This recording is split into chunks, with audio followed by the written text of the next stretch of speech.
रावण तो श्रीलंका का रहने वाला था, लेकिन क्या कभी आपने कभी इस बात पर गौर किया है कि रावण को हमेशा फिल्मों में हिंदी बोलते हुए ही दिखाया गया है। ऐसे में लोगों को लगता है कि रावण असल में ही हिंदी में ही बोलता होगा, लेकिन कई रिपोर्ट्स में तर्क दिया गया है कि उस वक्त लोग संस्कृत में बात करते थे और रावण कई वेदों का जानकार भी था, इस वजह से वो संस्कृत अच्छे से जानता था।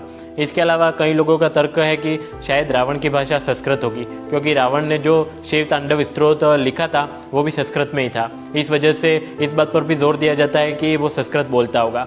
हालांकि इसके उलट कुछ लोगों का कहना ये भी है कि रावण तमिल बोलता था, और जिस शिव तांडव स्तोत्र की संस्कृत में लिखा होने की बात कही जाती है वो तमिल में लिखा गया था। लोगों का मानना है कि रावण जहाँ शासन करता था वहाँ की भाषा भी तमिल ही थी। इस वजह से सबसे पहले रावण ने तमिल में शिव तांडव स्तोत्र लिखा था। इससे यह भी माना जाता है कि रावण तमिल ही बोलता था।